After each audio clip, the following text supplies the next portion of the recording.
Hello friends, welcome back to this follow-up session on mental imagery and visual imagery. So in the last class what we saw was what are visual images and what is imagery, and we looked at what are the pitfalls of using imagery and why imagery studies were negated in the beginning of psychology. So, several reasons, for example, imagery cannot be verified, it is very personal.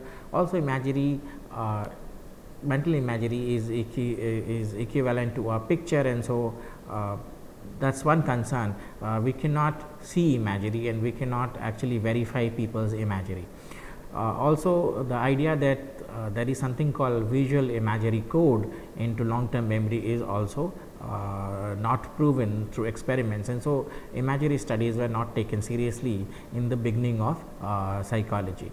But later on, with classical book by Alan Pavio on mental representations and using the dual code processing model, talked a lot about what visual imagery and what are the different things that can be done with visual imagery. So, one of the things that visual imagery does for us is it makes things easier for us, it makes retrieval of information easier for us. So, if information is stored in the long term memory as visual code or as visual images, it is much easier for us to retrieve it back. The reason being that visual images are more informative and are more easily accessible. And so, we in the last class also told you a lot about different types of visual imagery techniques which help you into remembering or retrieval of information. Now, some of these techniques were method of loci and the peg word method, and also the method of interacting images. Now, in each of these what we actually did was in the method of loci, we made a mental picture of space, a physical space that we are very familiar with, and what we did was the things that we need to learn was taken in and then packed onto or tagged onto certain locations of this well known space. Now, in this way, when we remembered the space and certain locations in the space, those things that we wanted to retrieve came back to us. Now, in the interacting images technique, what we did was we remembered 2 bits of information as images, and then we combine these 2 bits of information into an interactive image. For example, remembering a dog or a pipe. How do we remember that? So, imagine a dog, imagine a pipe, and then go ahead and combine them together by imagining a dog smoking a pipe. Now, it is funny, it is novel, and things which are novel are remembered much better than things which are routine. That is novelty is something which the brain treats as interesting or as more more retrievable. So, novelty is the reason why it is retrievable. Now, in the third method, the peg word method, we specifically did not use imagery. What we did was we used a technique in which kind of routine ordered list which we have wrote memorization of was used, and things were then tagged onto this list. And so, basically what we could do is how these lists are, this wrote memorized lists. It could be lists that we learned in nursery as nursery rhymes, for example 1, 2, 3, 4, 5, 6, 7, 8 or A, B, C, D kind of a thing, and then we tag on these wrote memorized lists onto certain information that we want to stick into it, and so that is what we did. So, 1, 2 buckle my shoe, 3, 4 shut the door, 5, 6 pick up the sticks, 7, 8 lay them straight, 9, 10 a big fat hen kind of a thing. And so, there is a target and there is a cue, and the cue is 1, 2, 3, 4, that is the memorized list, and the target is the words that you have to remember. Now, beside that we also saw several conceptualizations or several reasons which were given of how these mnemonic techniques. So, basically the techniques that I just described are called mnemonic techniques. How do they work?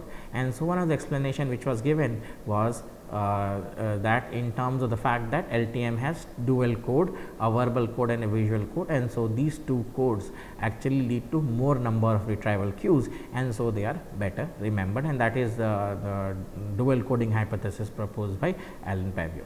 We also looked at something called relational organizational hypothesis, which was presented by Bauer, where he talks about the fact that if two images are, if words that have to be learned are created as image and created as combined images, then they have better remembering, because we try to create a relation between these two images and have an organizational scheme for it, and so that is the reason why we have better recall. The last thing that we did in the last section or the last session was looking at the evidences of visual imagery, and we saw two tasks, a visual task and a verbal task, and we saw that preferences in terms of method of retrieval was for visual, it was visual was better, whereas for verbal the method of retrieval or verbal was better. Now, in today's lecture, what we do is we will continue from what we learned in the last lecture and then look at some more evidence for the existence of visual imagery. So, one existence is that the well evidence for the existence of visual imagery is the fact that certain kind of visual image, when it is encoded, the method of retrieval preferred for it is also visual. The second evidence is mental rotation. So, what is mental rotation? Basically, what people do is when they are given some mental images, when they are given some kind of a picture, they are able to mentally rotate. So, one important finding for imagery is that people can do simple rotations of images. For example, and they can mentally transform them. For example, look at this. Now, this kind of rotation that you are seeing of basic curve of a circle can be done mentally, and so this people take in images and they can mentally rotate them. And so, if we can test the idea, or if we can provide evidence for the idea that people go ahead and transform these images, or if we can come up with solutions in terms of the fact that give people certain instances in which ask them to rotate a mental image and give them certain instances to verify whether these images will fit into the model of their transformation, or whether the sequence give them a sequence out of their rotation, and if they match, then we can say that people form mental images and they also rotate them. Now, what I mean by that is give people a certain mental image to think about and ask them to rotate into certain sequence, for example, either anti-clockwise or clockwise. Now, once they are doing that, give them a certain sequence of rotation, a certain sequence of rotation from the original angle of rotation, and ask them to verify whether this is a part of their mental rotation. Now, if they could verify, and the time that they took to verification will lead us to certain kind of fact that people create mental images. So, to start with the idea, and this is exactly what one of the Lee and Cooper actually went ahead and did this experiment to prove that people do form mental images and rotate. But even before going that, what we could see here is this kind of rotation that we are seeing here. People do these kind of rotations, or if you look into the other one. So, this is called a tesseract. A tesseract is basically an 4-dimensional image and a 4-dimensional image rotation. So, people can also go ahead and rotate images in multiple dimensions, and so this is an existence, or this is an evidence for the existence of mental imagery. Or you would have seen images like this. So, these are called in very basic games, these kind of images are used, and so these images it's called Tetris. There is a game out there which is called Tetris, and so this kind of rotations can be done. People are able to rotate. So, these are the standards, and people are able to rotate these standards into these kind of rotational sequences they can mentally rotate that. So, these are questions which you would have found in some of your exams, some of your competitive exams, where you get the sequence, one standard sequence, and then a couple of sequences are given to you, where it is asked whether this sequence, what is the next sequence from this sequence. And so, if you look into it, what is the next sequence that you should get for this sequence? Obviously, the answer is A here, because this is the one sequence which can happen. So, if you rotate it by say almost 70 degree towards clockwise this way on this axis, if you rotate it by 70 degree, you will get this sequence. And so, this basically the existence of the fact that you can come up with an answer A by rotating this through an axis by 70 degree is the fact that people are able to do mental rotation. Similarly, for this kind of image, you can do rotations like this. Now, this kind of tests were done by Shepard and Melzler, and what they found out in their experiment, they showed that participants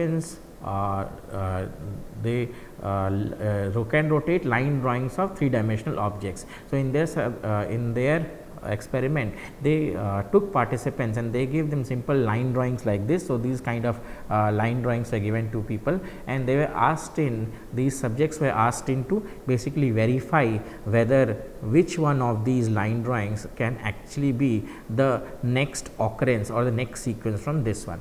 So, this is what your Shepard and Melzler actually experiment was all about. And if we are able to prove that people can exactly go ahead and find an answer, which basically means that people are rotating, mentally rotating images, and that lead to the fact that people are able to create mental imagery, or the evidence of mental imagery is established. So, they gave people this kind of line drawings and they asked people to rotate this in three-dimensional axes. Now, in each trial, the subjects would see two type of drawings. So, two type of drawings were shown to people. In the first, the same object with one rotated to some degree. So, you either have so the first one, as you see here, is basically the same object which is rotated to some degree of rotation. So, as I said, if you rotate it 70 degree, you will find this is a 70 degree, and so same image is there and it is being rotated. And here in this case, what has happened is the original image is being rotated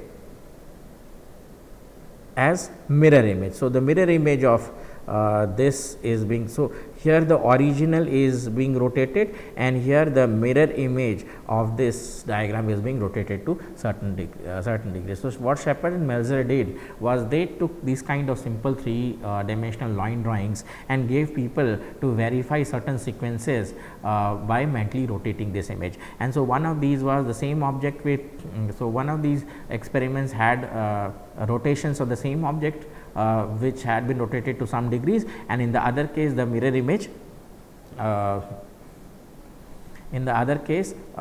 mirror image or reversal with or without rotation was used. So, the same image, the image was taken, a mirror image of this image was the original image was taken, and that was rotated to certain degrees. So, either a mirror image was there or the mirror image rotated to certain degree was there, and people were asked to verify whether which of these sequences fit to the original sequence through rotation. Now, the result of the experiment, what it showed is that the amount of time that participants actually took in deciding whether the same object has been rotated or a mirrored image reversal was there was directly proportional to the angle of rotation between the drawings. So, more the angle of rotation or higher the angle of rotation, the higher the time people required, because the more the angle of rotation, the more kind of rotational dynamics you have to use in your mentally, and then more time you will require. If simple angles of rotations of 90, 180 or 360 are used,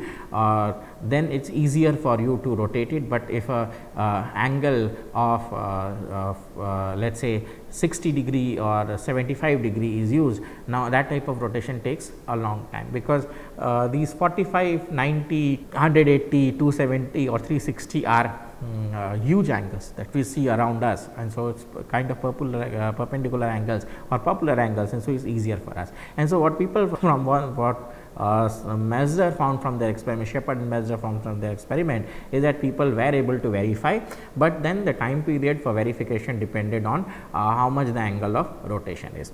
Also, there is a close relation between the angle of rotation of the drawings and the participants reaction time, strongly suggesting that people form mental rotation. So, that is what we were doing, or that is what I was actually trying to tell you, that people were actually mentally rotating. And so, this evidence or this experiment basically provides evidence to the fact that people use mental imagery, that people go ahead and form mental image, and not only form mental images, they also go ahead and rotate these mental images. And so, that is what fact is, or the evidence for mental imagery is. And so, this kind of images were also used. So, these were the ones which are used by Shepard and Melsder, and this is mental rotation task based on canonical rotation. So, basically images in mirror image kind of a thing. So, these are 3-dimensional line drawings and these are 2-dimensional line. So, another question which puzzled researchers was, so basically what we found out up till now is that Shepard and Menzler, they established the fact that people were able to rotate an image mentally, form an image first of all, and then rotate them mentally to certain degrees, and that was evident from the fact that how much reaction time people were taking, and that was directly proportional to the angle of rotation. The first fact being that people were able to verify certain rotations which are available, or certain rotational instances which are available, and the fact that angles of rotations which were at a non so normal or not so popular angle, they were taking more reaction times, which basically means that people now were not only forming a mental image, but they were also rotating. Now, another question that was worrying people, or that was worrying psychologists, were the fact that whether people mentally rotated the whole part of the image or part of the image. So, once doing the mental rotation task, or once taking an image and mentally rotating it, what was the kind of rotation that people were doing? Were they taking in part of the image and rotating it, or were they actually rotating the whole image? And so, Lin and Cooper in 75, they used or designed an experiment to test this hypothesis. So, what they did was they took in some kind of an irregular polygon task and found that reaction time increased linearly with the angle of rotation and the rate of rotation being same for all the polygons regarding of the complexity. So, basically the idea that they found, or the results that they found out, first let us see the task that they have. So, this is the kind of task that they have. These are the irregular polygons. So, you have a 6.8 point, 12 point, 16 point, 24 point polygon. This is the standard form of the polygon, and then you have the reflected forms of the polygon. These are the mirror images. So, reflected forms is basically mirror image. So, different mirror images were there, and so these mental images or these polygons were taken in. So, this was the standard first 6.8 point polygon, and certain instances were given to people to test whether this fits into the scheme, whether target rotational image that was presented to them could be possible in the rotation, in the kind of rotation that they are doing to the mental images. So, 3 were used, a standard form was used, a reflected form was used, and rotated test stimuli were given to them. So, for example, this is rotated by 60 degree, and people were asked to verify this, whether this is possible with this kind of a polygon with a rotation. The question that was being asked, or that was being investigated, was the fact that do people rotate the whole image or partial image. And so, the results that Lin and Cooper got from these experiments was they found that the reaction time, they increased linearly with the angle of rotation and the rate of rotation. So, basically the speed at which the rotation people were performing, and the angle, the kind of angle that they were rotating it to. So, 45-90 degree were easier, but if an angle of 75, 80 or 95 degrees are used, then people were taking more reaction time. Also, with this, the speed of rotation dependent on this thing, and also the reaction time was, and in this case the rate of rotation for all the polygons regardless of their complexity. So, the fact is, no matter whether it is an 8 point polygon or a 12 point polygon or a 6 point polygon, people were facing difficulty all along in terms of that if the angles of rotations were at abnormal angles, then people were taking more time. Now, in another study, so basically this proves the fact that people rotated the whole polygon instead of rotating parts of it. People were actually rotating the whole polygon. So, this study demonstrates the fact that even if it was a 6 point, 8 point, 10 point or 12 point polygon, people were actually going ahead and rotating it, and the only answer that they are getting is that the angle of rotation is the only question or the factor which decides the reaction time. Now, all the polygons were rotated at the same speed, it was either clockwise or anti-clockwise, and so the fact here was that as the angle of rotations of the original polygon onto the target one. So, this is the one which is the rotated. So, this is my target polygon and this is my Q polygon, and so once if the angles of rotations are 360, 240, it is easier, but if the angles of rotation are 60 degree or 120 degree, then the difficulty arises because these are abnormal angles, people do not see these angles too much, and so that was the result from these studies. Now, another study Cooper did in 76 showed that mental rotations like physical rotations are continuous in nature. And so, what they did in this study, so they wanted to study, Cooper wanted to study whether these mental rotations were continuous in nature, in the sense that do people rotate in a continuous form. So, if I ask someone to rotate, take a mental image of something and rotate in clockwise direction, do people rotate in continuous nature? And to test this, they designed an experiment in which they presented people with instances from the rotation. So, let us say if I have an image like this and I ask people to rotate this clockwise starting from this is 0 degree, and when people are rotating it, I will stop them somewhere here at some point of time, let us say 2 minutes into the rotation, I will stop them and then I will show them a figure like this, which is let us say 60 degree rotated to the origin. So, this is the original angle. So, 60 degree rotated to the original angle. So, this is my original figure, then this is at a 0 degree, then I rotate it by 60 degree, let us say this is 60 degree to the original angle. So, this angle is 60 degree and here is my rotated image. So, my rotated image will be something like this, and so people were given this kind of images in between to verify whether this is there or not, and this was the experiments, and so they found out that people were actually able to verify that, which basically means that people were continuously rotating this polygon. They were not rotating it at certain angles, they were continuously rotating it. And the method that they used to test this was, they stopped people at certain points of rotation and presented them with a instance of rotated image and ask them to verify whether this can exist or not, or this is a part of their rotation or not. And so, this is a very simple task, and so people were able to verify, and which basically means that people were rotating it continuously, any image they were rotating it continuously.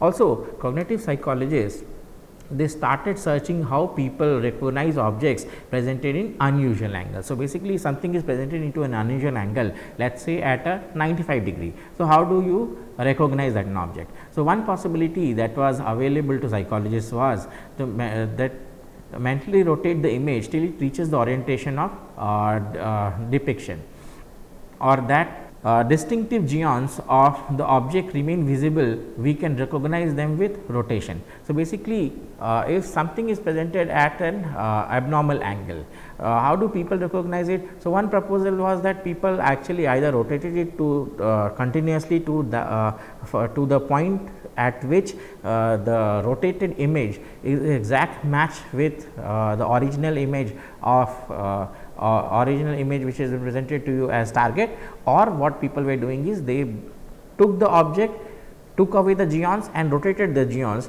to look into it.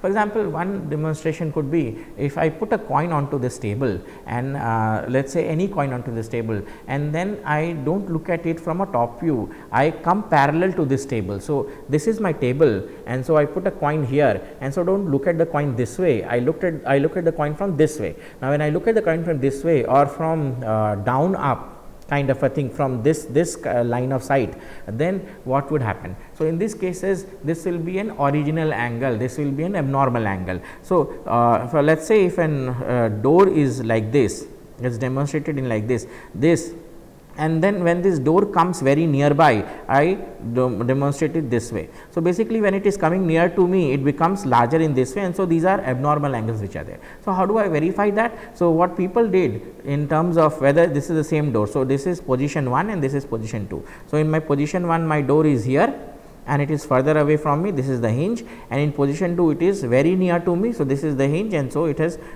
this is how the door looks like. So, how do I verify it this door at a irregular angle? What I really do is I either, there are two ways to it, either I rotate this door into a clockwise direction till it matches this particular figure, this is one view, or that distinctive geons of the object remain visible and we can recognize them with rotation. So, the idea here, the geon here is a rectangle. So, a rectangle is the geon which forms this door. So, what I do is this rectangle is still visible to us, whether it is lopsided or not, whether this rectangle is bigger or smaller is not the question. The question here is whether this rectangle is visible to us, and so if this rectangle is visible to us, we can then rotate this geon and actually think that the door is being shut or it is being moved towards me or away from me. And that is how this Steven Pinker and Tarr in 1989 they gave an explanation to the fact that how do people actually recognize object at unusual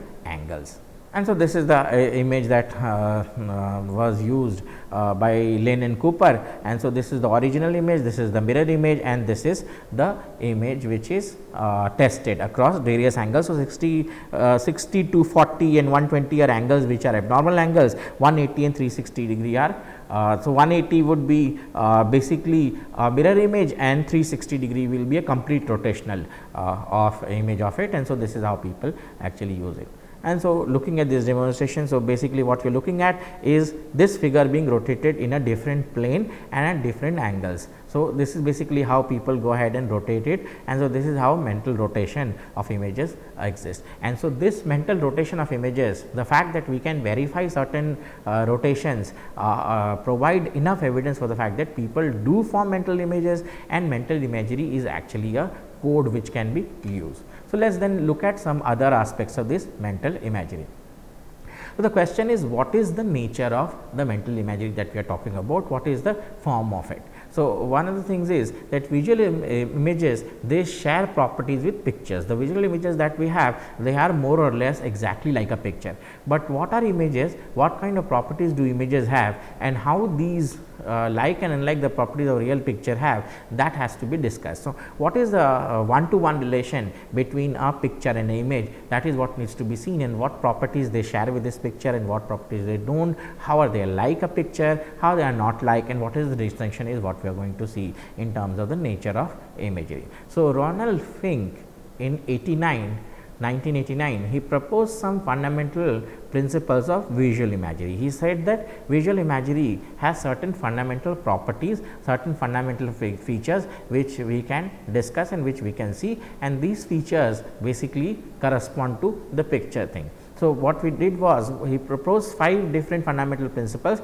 and they took visual imagery, he took visual imagery in pictures and compared them across. So, what are these 5 features of a mental image?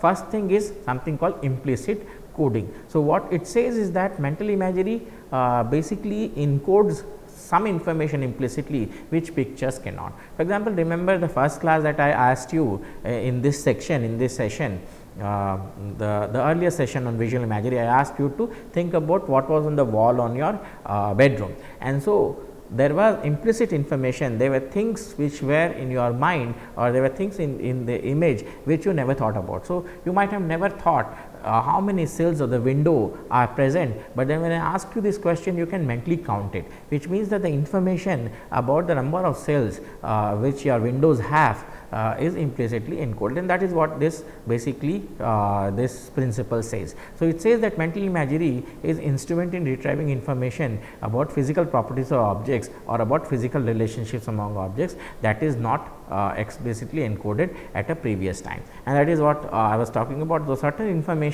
which pictures can't have, visual images can have. So, you can have information, certain information about certain facts embedded into a visual imagery or visual image which is not possible at a picture level. The second thing is that perceptual equivalence. How a visual image is equivalent to a picture? It has perceptual equivalence. For example, it has been found that imagery is functionally equivalent to perception of the extent that similar mechanisms of the visual systems are activated when objects or events are imagined as when the same objects or events are actually perceived. So, there will be certain there were studies which were done, certain new studies which were done with an fMRI, and it was found out that the same areas of the brain get activated except the visual eye system which takes in new information when you imagine something. So, if people are asked to imagine a coffee cup and people are shown a coffee cup, the way they perceive these two things together, the number of areas, the kind of connections that these areas have are exactly the same brain regions get activated, the same kind of connections are activated, and so what happens is that imagery is more or less same as looking at a picture or looking at something which is out there. So, it is imagery is basically same as looking, the only difference being that there is no input, the input system is not there, the same visual cortex, the same areas of the brain which verify an image, which does object recognition, which lets the frontal cortex know what it is and then come up with a decision of what possible objects could the visual imagery be. All those areas are the same and they get activated the same way, but only the input system, which is the eye, is not activated. And so, in this way visual images are similar to an picture. Now, the third principle which Fink gave in terms of a third property of a visual image is called spatial equivalence. Now, what does it mean? It means that the spatial arrangement of the elements of a mental image corresponds to the way objects or their parts are arranged in actual physical surface or a actual physical space. So, basically there are some experiments done by Koslin, and so what they did was, Koslin did was, he created a fictitious map, and in this map what he did was he made certain positions, right. So, he created a map like this, and in this map he created certain positions, and these positions had certain kind of placeholders. So, you have certain things on these maps and ask people to move from point A to point B and place some hurdles here, and so he looked at the time that people took to move from point A to point B. So, what he did was he showed them map these positions and asked them to move.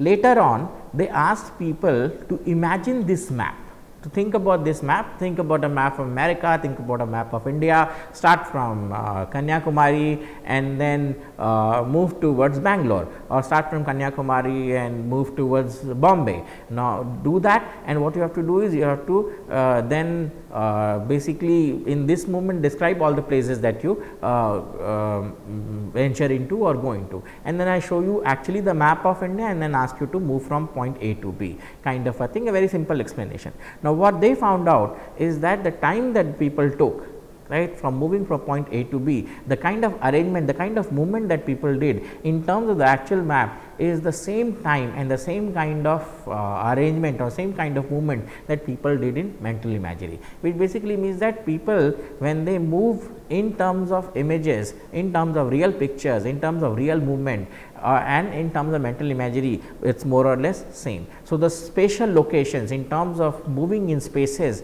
whether whether through a mental imagery or through a picture or real motion or real movement in terms of space are more or less same. So, people took the same time from moving from point A to B in terms of mental imagery when they imagined this map and thought of the movement, then similar to what people did in terms of making movements when they were actually moving from point A to B.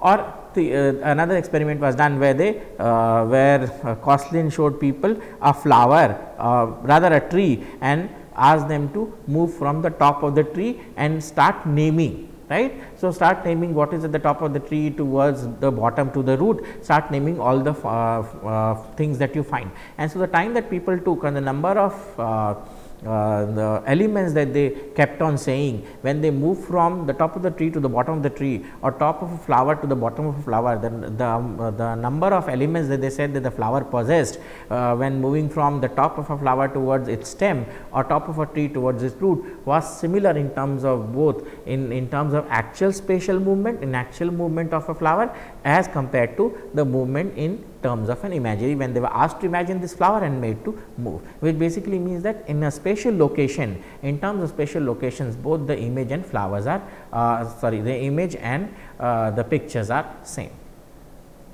The fourth property is in terms of transformational equivalence, and what does it say? That imagined transformations and physical transformations exhibit correspondingly dynamic characteristics and are governed by the same laws, and it's the same experiment which Cooper did in 1976. So, what happened in this experiment were people were actually given a cube to look at, and they were asked to rotate this cube through certain angles.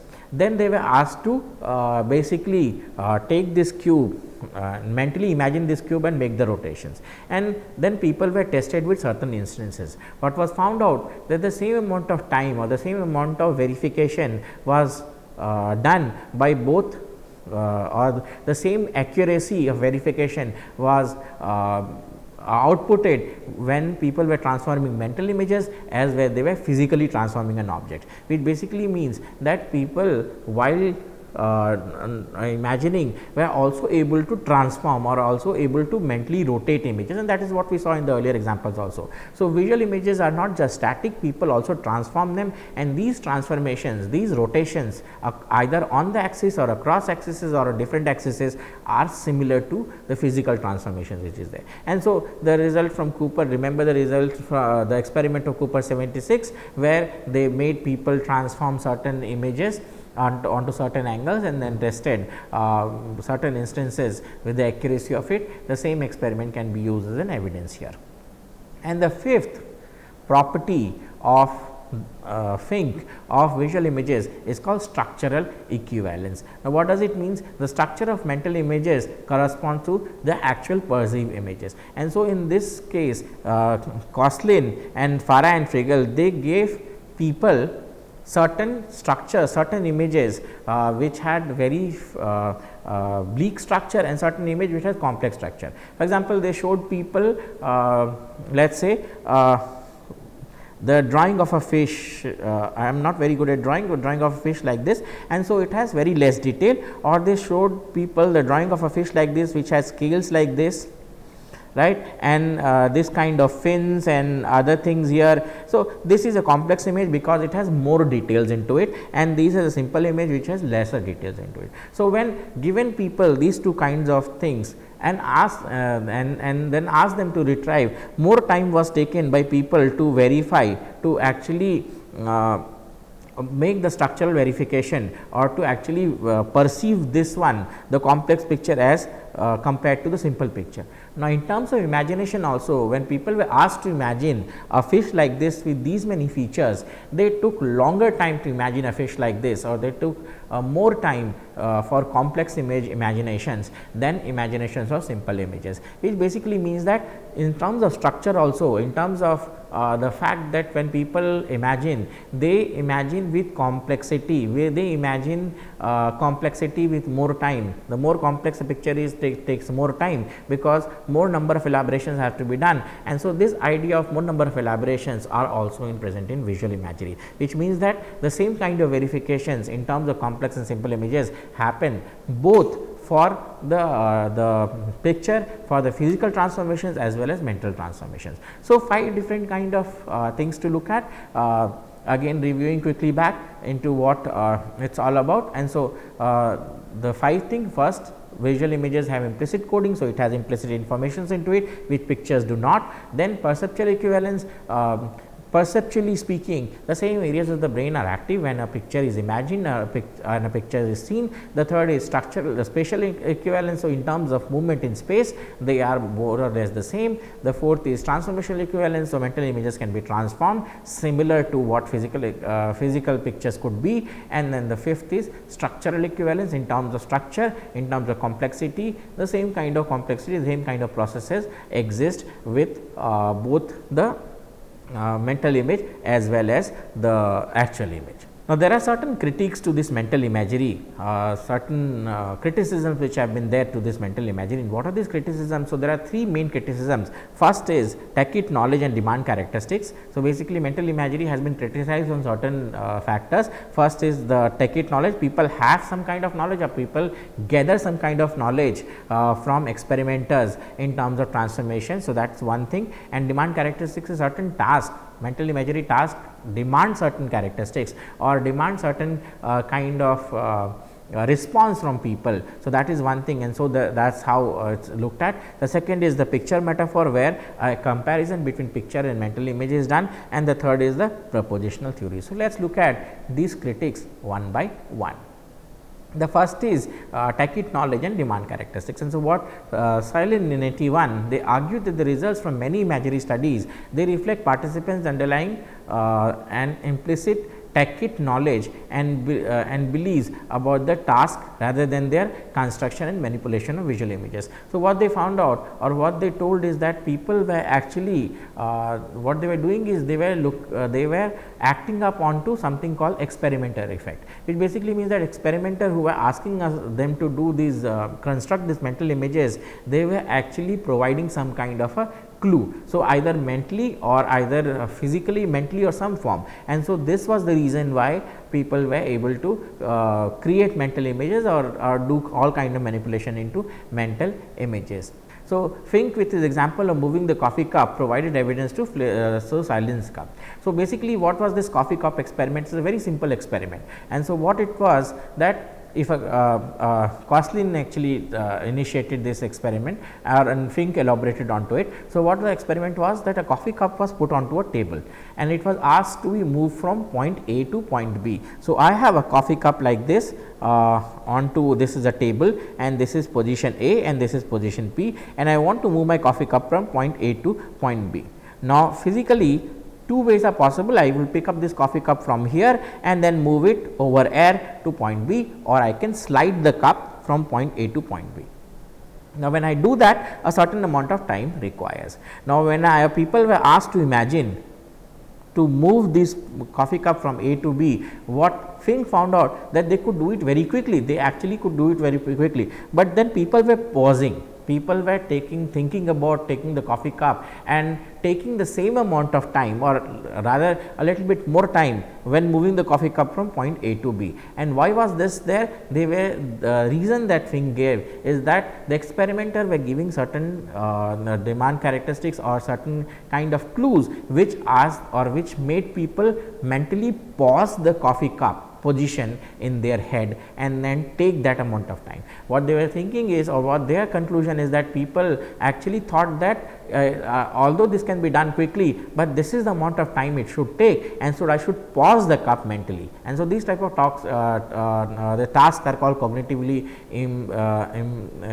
impenetrable, which basically means that these tasks are open to influences from belief systems, from the your previous knowledge and so on and so forth. So, what people did was, people although took experimentally same time in terms of movement from point A to B on a table and in terms of imagination studies also, but it was not that people had this is because of imagination. What really happened is that certain knowledge from previous situations or certain clues from the experimenter made people actually mentally pause the cup somewhere and then take exactly the same time that that a physical movement would do, and that is what their explanation is. Now, in 81, they states that tasks are that are affected by people's belief and expectations are termed as cognitive penetrable, and so that is what it is. So, basically what happens is, since these kind of tasks give the person doing it a chance to use the knowledge that this is the time it should take from moving the coffee cup from A to B. And so, what they do is they actually go ahead and mentally pause it. So, it is basically not the image construction or the image movement which is taking up the time, it is basically mentally pausing, the idea that people get this clue and using this clue as mentally pausing it. Now, such task makes it obvious to participants that they ought to perform and are said to have demand characteristics. So, such tasks basically in the coffee cup moving experiment, people know that it should take at least 1 second, 2 second, 5 second and so on and so forth. And so, what they do is, although mentally they can move very quickly, they pause somewhere or they take more time, because to match the idea that this movement should be matched to the actual time. Also, sometimes experimenter unconsciously give subtle cues to the participants. Now, Intons and Peterson call such effect a experimental expectancy effect. So, what happens is, sometimes in these experiments, what the experiment tend to do is, the experimenter tends to give certain clues to the subjects who are doing mental rotation. For example, a probable nod, if they are verifying a particular angle or a cue which has been rotated at a certain angle. So, maybe a subtle cue or a certain or a certain gesture which gives the subject or which provides the subject some kind of a clue of whether it is right or not. And so, they say that these clues are the reason why they are doing it so correctly, and so mental imagery is suffering from these kind of problems. The other critique is called the picture metaphor. So, what is here? So, visual images are casually spoken as mental pictures. So, visual images are thought of as a mental picture. So, how they are how far the statement is true? For Phelan 73, he pointed out that pictures and images differ in several ways. There are although mental imagery is thought of as a mental picture, but there is vast demarcation between what a picture is and what a mental image is. And so, what is this demarcation? First, pictures can physically be looked at without knowing what it is in a picture that we are looking, but mental images cannot be done. So, if you are looking at a picture of someone you do not know, right, and so in this cases, so you have a friend and a friend has a friend, and so you are looking your friends and other the friend's picture, you might not know the friend's friend, and so you can very well look into it without knowing anything about it, or a picture of some place that you have visited. If you are looking into it, you might not know where this place is, and it is perfectly okay to look into it, but visual imagery cannot go through those parameters. You have to first know. So, if I am thinking about the United States, I am actually know that this is the United States. I am thinking about Berlin, where I have lived for some time. So, the idea is that I am thinking about Berlin, which means that I have named it, and so I am thinking about that place. So, I have to know Berlin before thinking about it or forming a mental image about it, whereas in pictures it is not necessary. So, first difference. Second difference, pictures and images are disrupted and disruptible in different ways. So, pictures can be destructed or it can be disrupted and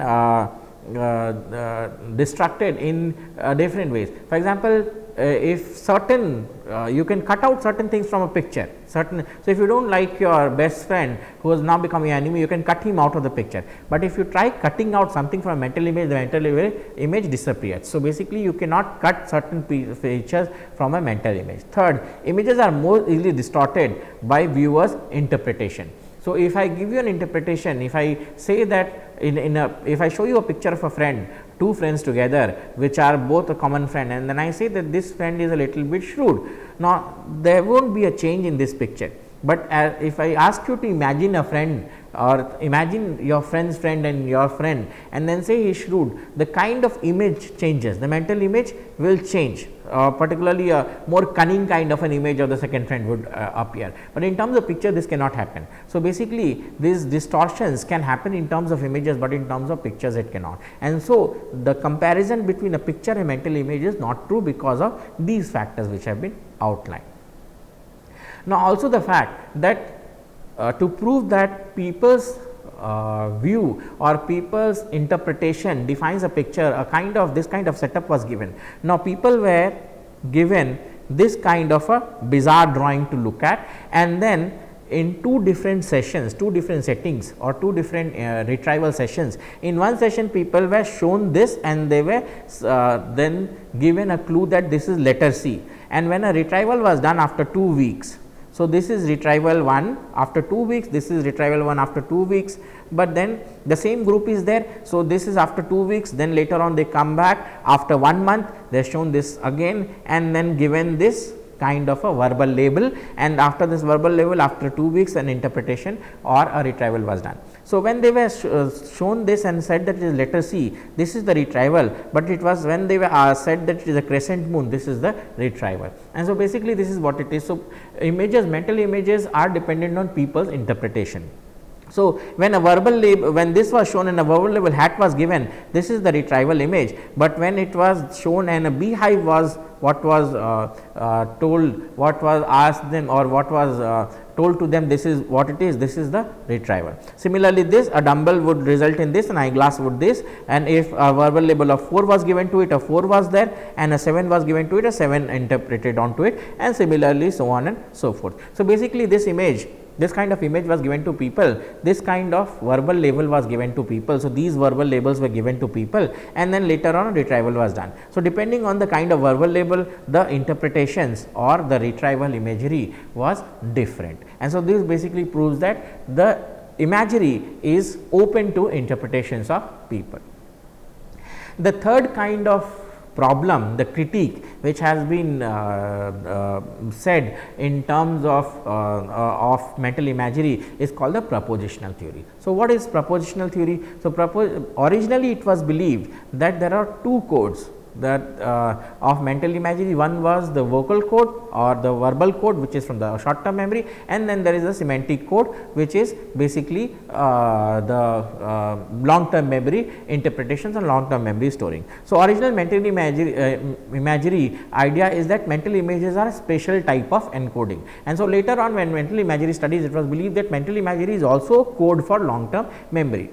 Now, propositional theorists, they say that it is not true. So, what propositional theory says is there are no codes, there are no ways on which a code is saved, and that is what they say. They say that there is only one kind of encoding into long term memory, and that is neither visual nor verbal in nature, and they suggest that suggested that the experience of having a mental image is just really a epiphenomena. And so, what is stored into the long term memory is basically a proposition. And what is a proposition? Proposition are basically relationships between items. For example, if I write on book and table, this is how, remember from the first class that we did a spatial equivalence. So, this is a propositional code which says that the book is on the table. So, on, what is on? The first object, the book is on, where it is on the table. So, this is how codes are, because this is a proposition, because it makes relationship. This on is a proposition which is making relationship between the book and the table,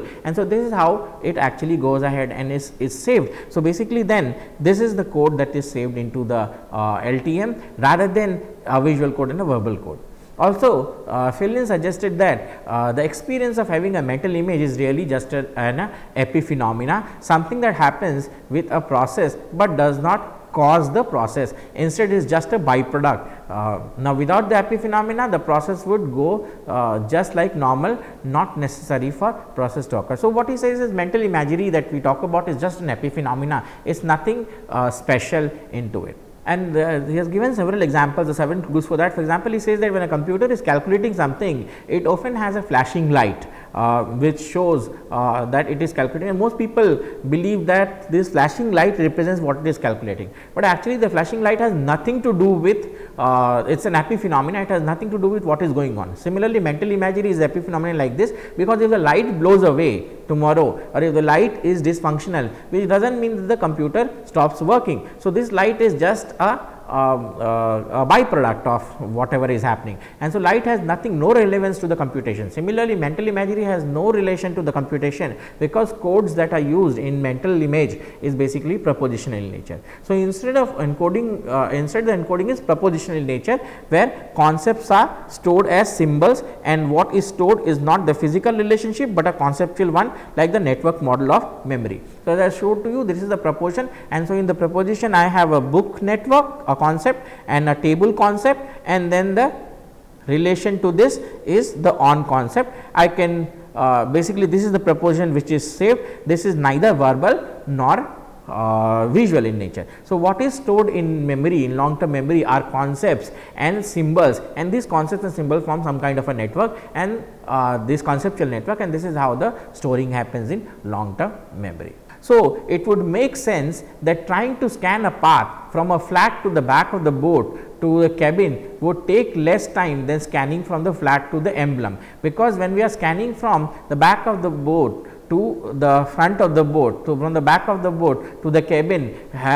is longer. So, look at this image. If I am scanning from the back of the boat, this is where the emblem is and this is where the cabin is. So, if I am scanning from the rear deck to the front deck, it has 3 levels to go from, and so it should, there are 3 prepositions to be verified, and so takes more time. Whereas, if I have to verify the emblem which is there from here, it has 2 levels only, so it is easier, and so that is what it says.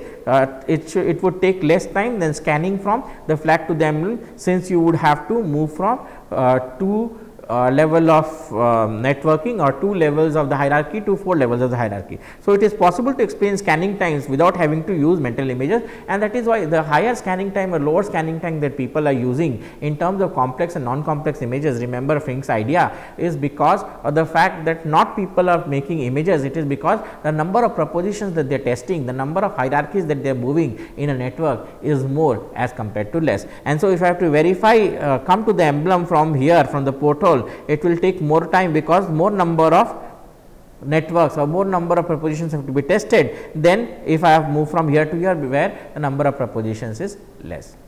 And so, the last section has to deal with something called spatial cognition. So, basically how do we move in a spatial environment? And so, the 3 ways of moving in a spatial environment: when we move in spaces, when we move in enclosed spaces or any kind of space out there are 3 things to be looked at. First, there is something called the space of the body. Now, this is where are the parts of the body located at any particular time. So, while moving in a spatial location, while moving in your environment, we use 3 different kinds of information. First is called the space of the body. So, we move according to something called the egocentric approach or the space of the body approach. In this case, the movement is done in terms of where my hands and legs are. So, left from my left, my right, towards the front of me, towards the back of me is kind of a thing. So, where my body parts are, and based on that I make a movement in spaces, in spaces which are fixed with locations. And the second is the space around the body, the area immediately around you. And so, it could be in terms of not in terms of the body, not in terms of certain regions of the body, but in terms of the area around the body. So, in front of me, at the back of me, kind of a thing. So, in both of these are basically the egocentric, right. So, towards my left hand, towards my right hand, but in front of me, in back of me is kind of space around the body. So, towards the left of my left hand, towards the right of my right hand is basically space around the body. So, 2 types of information, both are egocentric in nature, and that is what we use. We also use spaces of navigation, larger spaces that we walk through, travel or explore. So, in this case what we say is, this is called the allocentric movement. So, ALLOCENTRIC, allocentric, and this is egocentric. So, egocentric is making yourself as the center, allocentric is making external objects. So, left from the hotel, right from the cabin, back from something, front from something. So, using something into the environments, using certain landmarks, movement using landmarks. In these cases, I am using the body as object of movement. So, spaces in front and back of me, or spaces in relation to certain body parts, or I could use spatial navigation in terms of certain features or certain objects which are there into the environment, which are called landmarks. Now, our mental representations of these spaces may be distorted, made neater and more regular. So, basically based on these we create something called the spatial map or cognitive map, and these cognitive map actually help us in moving, and this is the mental image that we make. So, when we make a mental image of the space around us, we use 3 reference points. So, one is with the self, it's with ourself, then with landmarks, and combine them together to form mental images, and these mental images are then used to move around any space out there into the environment, any space into the environment.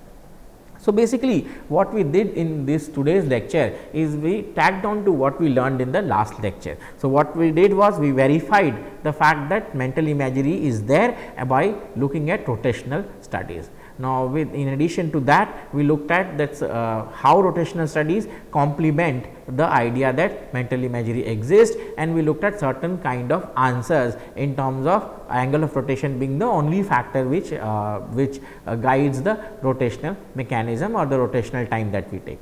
In addition, we also looked at certain principles of mental imagery. So, 5 different principles in terms of Fink's theory, and then we looked at certain critiques or certain criticisms of the idea of mental imagery. For example, demand characteristics, the idea that the codes that the brain uses are only propositional codes, or the fact that pictures are not mental images. And lastly, we looked at how spatial cognition is stored. So, spaces around us are stored as mental images, and I said there are 3 reference points in terms of your body, in terms of the external landmarks, and in terms of spaces which is in front or back of your body.